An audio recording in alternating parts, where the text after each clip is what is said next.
Hi, and welcome to our program. Today our guest is the singer, songwriter, and producer Rasmus Bo, also known as Kunstig Intelligens.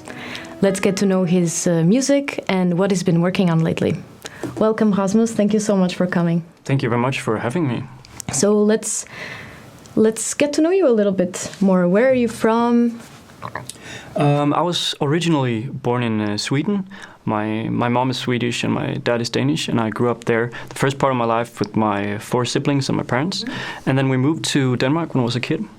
And then I lived some different places, and now I lived for last 3-4 years maybe in Aarhus. Yeah, that's where I come from.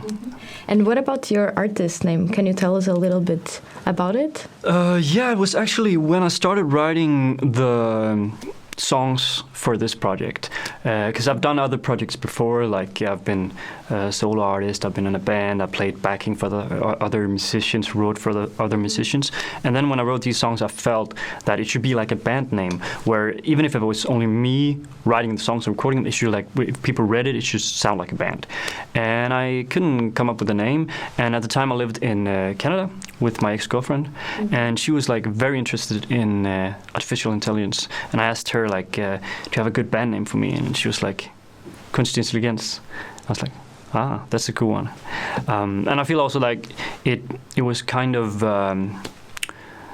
good for the kind of music, because the first things I did was kind of a little bit robotic, and I played on the theme. Like the first cover we made was, I made this like cardboard robo head, put on my head, and we took pictures of it. So yeah. So it has been related to that also. It was not purely random just because you like the name. Yeah, I think it's a good name in many ways. But yeah, I think it fits the sound, it fits the kind of place the music comes from, and it's also like, just a good name, I feel. Mm-hmm.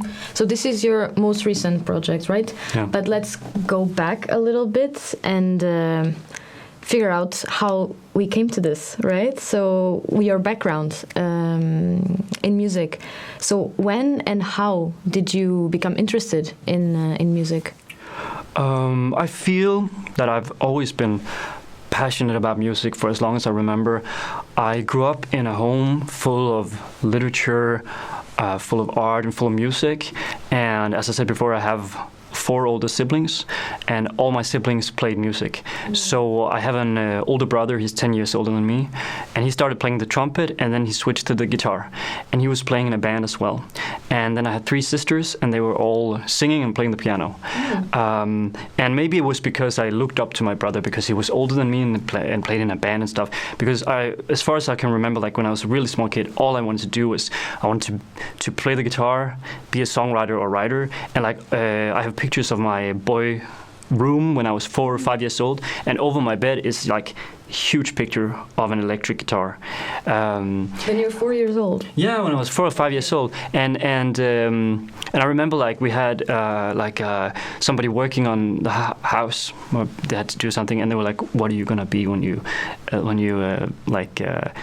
grow up?" And I said, I'm gonna be a rock and roll musician. So that was like what I had in my head, and also like this was before computers, before the internet, before smartphones, and we didn't have a television because my parents they believed that kids should not have screens, that should be creative. So I did a lot of other stuff, and I started already before, when I was really young, maybe 4 or 5 years old. I couldn't read or write, but I started writing short stories, and my older sister, she was my kind of secretary. So I walked up and down the floor and told her what to write. And then when I started to like be able to read and write, I had a typewriter, and I started writing short stories and early attempts on songs. And I also remember like we did lots of games in the house, like hide and seek and everything. But the thing we often did was like we put on a show, and then we did it for our parents or whoever we could conjure up, and we would dress up and we will do dance routines, and we will mostly lip sync to songs that we liked and play the guitar and stuff. So there was a lot of that in the house. And I remember when I grew up, I had this naive, romantic idea I remember like thinking that, you know, it doesn't matter if I'm starved, if I'm broke, if it rains all the time, if I just can write great songs. Like, and I was listening to music, and I was like, if I can just write like that. And it was like, and now like when I'm older, like my perspective is a little bit broader, and I'm like, I know that you can do other great things in life than write music. But at the time, I had like, when I grew up, I had this really like romantic idea about writing, and I guess it's also because like songs touched me a lot. So I was like, I had this feeling, wow, if I could do that, you know, like if I could touch somebody like the music touches me, it would be, whoa, you know. Yeah. That is so sweet. Is there any particular reason why you grew up in this type of environment? Were your parents also musicians? No, the funny thing is, like, my parents are like from just your siblings. Yeah, but like my parents are from the, you know, the 70s generation, where, you know, I guess like my mom, she learned a little bit guitar, she could play at a bonfire, and my dad played a little bit of violin, I think, and stuff like that. But they've always been really interested in music. So I grew up with. The first musicians I grew up with were the musicians that my parents listened to, and there was many of the songwriters from the 70s, like Bob Dylan and Leonard Cohen and Neil Young, and these songwriters that weren't particularly skilled singers, but very good like lyric writers. And my parents, they would always like listen to loud music and discuss lyrics a lot, and they still do. And I've always grown up with this thing that, you know, music is not a thing in the background, it's there to be heard. So like sometimes even when I visit my parents' house now, it's like sometimes being in the living room is like being in a bar, because the music is so loud. So you sit on the sofa and you kind of like have to sometimes scream to each other, because maybe my dad wants to play like a loud album and we should really like listen to the music. So yeah, they always been like very interested, and it's been like a passion they have. So how did this 4-year-old boy full of dreams come to this Rasmus today? So how did it happen, your career path? Is it going in the direction that you wanted to go? Yeah, I feel like it started like, yeah, it started back then with that I wanted to play music, and we came when we moved to Denmark. My parents wrote me on the list to play the guitar, like in the music school, and then when I was 10 or 11, I think, I started playing the guitar.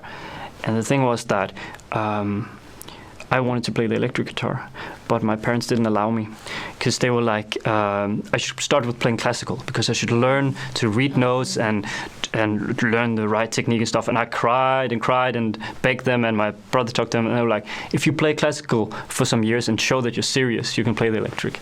So I started playing classical, and that also taught me a lot of things about discipline, about a lot of things, performance, everything. And then I got into this music talent thing, where you had to have 2 instruments. So then I started classical piano and then rhythmic piano. So I started piano and guitar, and then later I started. I'm a very like self-taught singer, but I had singing lessons, paid people for singing lessons, and then I started with my first band, and I went in to play the bass, and I learned like I was with my first band was like an educational thing. I played live for the first time, and we played in Europe, and I learned like I got in the studio the first time when I was 18, and I learned how the studio worked, and then like I eventually learned to record myself and produce myself, and I took this path up till now. And I'm still learning a lot of new stuff, and I feel I'm still learning skills, and I feel it's also a fun path to be on. And I also come from this more like rock singer-songwriter path, where you go in the studio and you play live, you know. And I didn't know so much about, you know, doing like things electronically in the computer and stuff. And then maybe like 4 or 5 years ago, when I lived in Canada, I started to download programs to my computer, and said I wanted to learn to do things in the computer. And I remember like just when I got the program and my brother was there, and I said to him like, listen, now I can do this, and the only thing I could do was like a sound that said like, duk, duk, duk, ching. And he laughed, and he laughed, and he was like, that's really miserable. And then, but the learning curve was very fast because I had the background. Yeah, I had the background. Already. Yeah, so now I'm doing everything myself with KI. Was that was that an answer to your question? Yes, I think so. It was mostly to know your path, and until now that you have a musical career. So your dreams are coming true, right? Yeah, I don't know, like, because the thing with dreams and stuff, it's like, I think it's a perspective that changes over time and with different, because I feel really like just blessed about doing something creatively and getting it out there, and like my ambitions are I really like, I love to perform, and of course I love to perform that people are coming when you perform, and I love to that when people get back to you and are interested in your stuff. But my main ambitions are like creative ambitions. Like I feel like I'm on a path all the time, and I'm trying like to write something really great. And I feel I haven't done that yet, but I'm like trying to get there every day, and like trying to chase this thing where I feel like, oh, now I've done something which is really great. And I feel like, yeah, your perspective changes in a way, I feel like, over time, because I think I view everything like in a more like broad way than I did like when I was younger. Also have a lot of experience, so you see how things go. Yeah, and I guess it's the thing is also that I'm in the music business because I love music. I love writing songs, and I love, it's a lot of hard work, and it takes so much time and energy, but like the output is like, for me, worth everything. Like if I could like bottle like two feelings where I feel like the most like maybe myself, it will maybe be when like I'm performing my songs, or when I'm creating my songs and producing. Is like, that's when I'm in my like zone, and that's why I'm doing it. I'm not doing it because of the business, for example, where I feel like the business is there are a lot of people that are in the business because they love music, but the business is a really crap business. So I feel like I'm focusing on the parts that I really love, and I'm not like expecting what can you say, like greatness in other parts,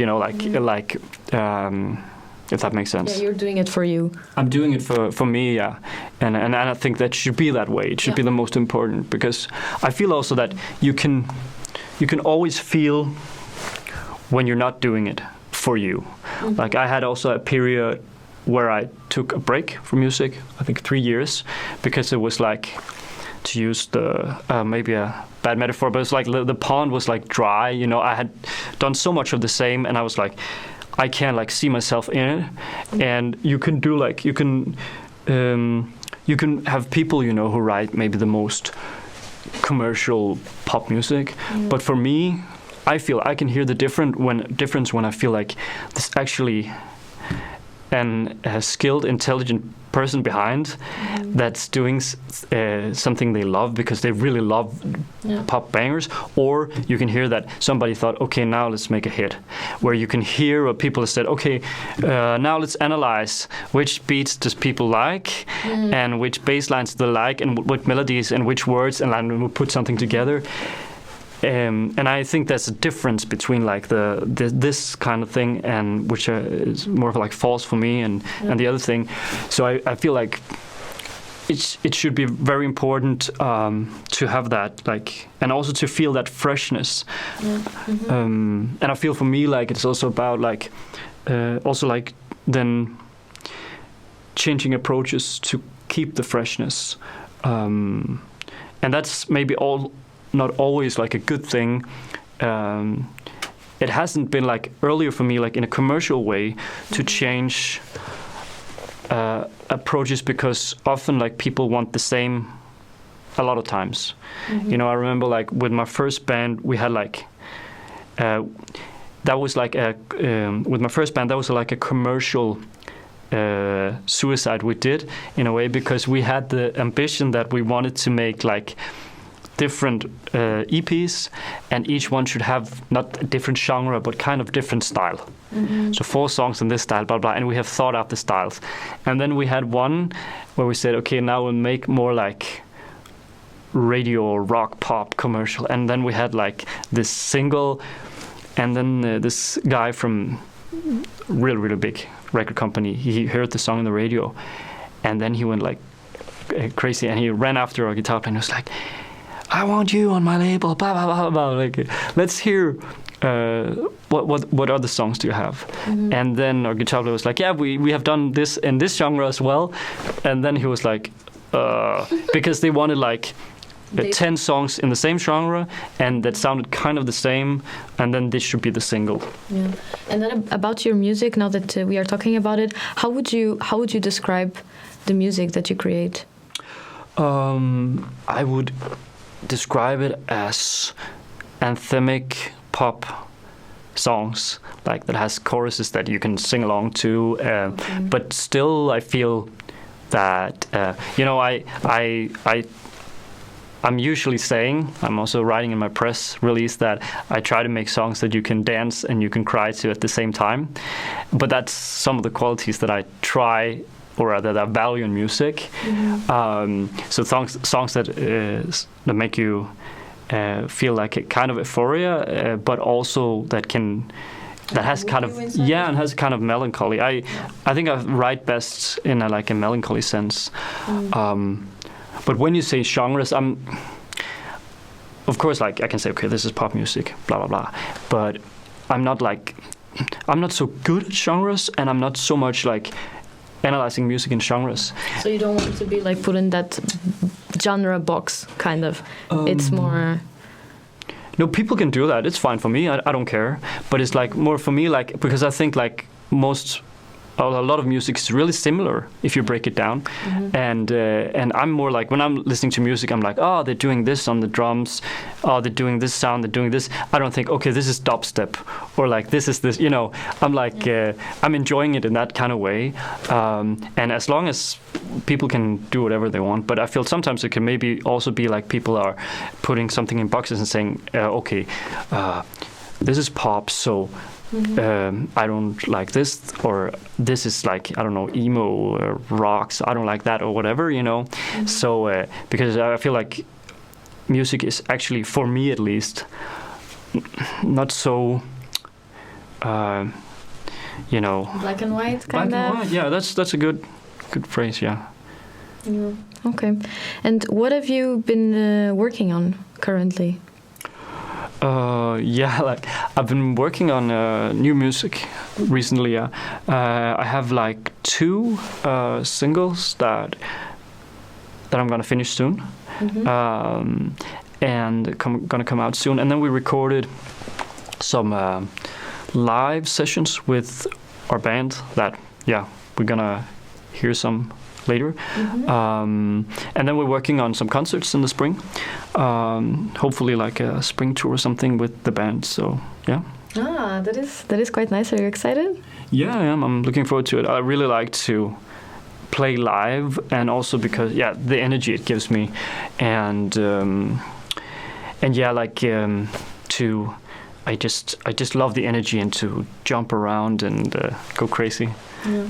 And for the end of the program, we have the release of the live version of the song Fort Knox. Yeah. Would you like to tell us a little bit about that? Yeah, of course. It's the first song on my first EP, actually, that just came out last week, Til for alle dem, der føler noget. And it was also the first single from the EP. Yeah, and as you said, it's called Fort Knox. And in the video that we're gonna see, I played with my band. So the two other musicians are Christian Fredsgaard, who plays guitars, and a guy called Oscar Rank, who plays drums. Do you have like a specific? Are those the musicians that usually go with you to the studio to record the songs? How do you usually do that? Actually, I do kind of everything myself. Like the instruments, everything. Yeah, I program the drums, and then I play synths, guitars, bass, and stuff. But my guitar player Christian, he's also like doing a lot of guitars for me these days. So he gets a song and then he records 1 million guitars, and I get 1 million guitars back, and I choose like which one I want to use. And I also have some friends. For example, I have a friend. She's really a great singer and good at doing choirs. So some of the new songs she's singing backing vocals. But I do most of the stuff myself. Okay, with like small collaborations. Yeah. And how is the creative process behind it? I feel my creative process is quite diverse, and I feel it should be that to keep it fresh. Like you should have like different tools in your toolbox that you can like use. But these days, because I started out when I started out in a very classical way writing. When I started out, it was like playing acoustic guitar, writing down melodies, blah blah blah. And then I grew tired of that. I wanted to puke every time I heard like acoustic guitar. And then I was like, I started the next project where my like approach were more like electric guitar with jamming rock in the. And now I have this where I like to like build up a track. So maybe I do a beat, I do a riff that I like, a bass, and then I start singing over it, and then the thing like kind of evolves. So you don't have like a specific lyrics before? Like you create a melody and then you like improvise? No, it's very different. Like sometimes I have a whole part of lyrics, and sometimes I have nothing, or sometimes it's very, very different. And sometimes I have like a part of a song, and I'm writing at another part, for example, a verse in context to what I have. Because, like for example, a chorus, you can write different verses that makes the chorus mean different things in relation to the verse, for example. So I feel like the approach is quite different in that way. But I think the most important thing when you write songs is, for me at least, like to be able to listen. And I always like songs that should be, for me at least, songs should be like, you should to almost like use a lame cliche, like the songs are already there. Like you just have to listen. So it's like, for me, it's like you're carving out like a sculpture in a piece of something, and it's like you're a slave to the song. The song is not a slave to you. So it's like you can almost hear when you start to carve the song out what the song will be about, like, because the music is also telling you a lot, like that this is not a political song, maybe this is a love song or whatever, and then you try to do small lines, and then you think, no, this line should be like this instead, and you like carve small pieces until you get. But often I have like a part, or I have a quite clear idea about, but I never have like, it's never like the whole song just like comes from. It is a process. Like I feel everything else. It's not so different from, I guess, painting a painting or writing a thesis or doing a poem or whatever. It's different. Yeah. And for the end of the program, what would you like to say to someone that is just starting their musical career, or maybe what would you like to say to your 4-year-old, to you as a 4-year-old? Yeah, that's a hard one, but a really good question. What I would like to say to myself. Just a small piece of advice. Yeah, I would say not be afraid of what everyone else thinks of your writing and how you present yourself. Like, and if like you have to give a lot of yourself in your writing, and if something hurts, like if something you feel this thing I'm singing in this song, it would be a little embarrassing if my mom heard it or something. Basically. Yeah, then these are the things you should write about, because if that's the things you feel a little embarrassed about or whatever, those can be really strong songs. And if you like try to let go of these things, I think it's gonna help you. Yeah. Okay, perfect. I think this is a very nice way of ending the interview. Thank you so much for Thank you very coming. much for having me. Yeah, of course. And thank you for staying with us. Let's take a look at Fort Knox now. Enjoy and see you soon.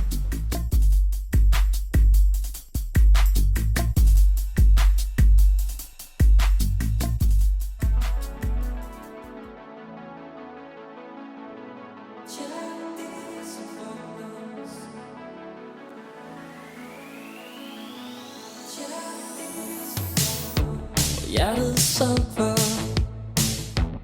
er der intet tilbage. Bag mine øjne gemmer sig et tomrum. Græder stadig, når jeg tænker på en venter på, at hun skal komme hjem til, at vi hader bare, og jeg kan vågne op og blive mig selv. Du kan gå med mig hjem, men kærlighed som Fort Knox, sover i min seng. Men kærlighed som Fort Knox, du kan være min ven. Men kærlighed som Fort Knox, jeg lukker ingen ind. Men kærlighed som Fort Knox, kærlighed som Fort Knox. Kærlighed som Fort Knox. Kærlighed som Fort Knox. Jeg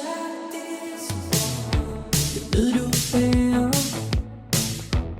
himmelrum på skuldrene, men der er altid noget der at blive forstået, når jeg tænker på en venter på, at hun skal komme hjem til, at vi hader bare, og jeg kan vågne op og blive mig selv. Du kan gå med mig hjem, men kærlighed som Fort Knox, sove i min seng. Men kærlighed som Fort Knox, du kan være min ven. Men kærlighed som Fort Knox, jeg lukker ingen ind. Men kærlighed som Fort Knox, kærlighed som Fort Knox, kærlighed som Fort Knox, kærlighed som Fort Knox,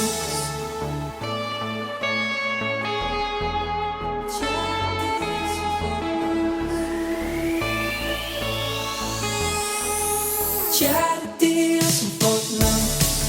Du kan gå med mig hjem, men kærlighed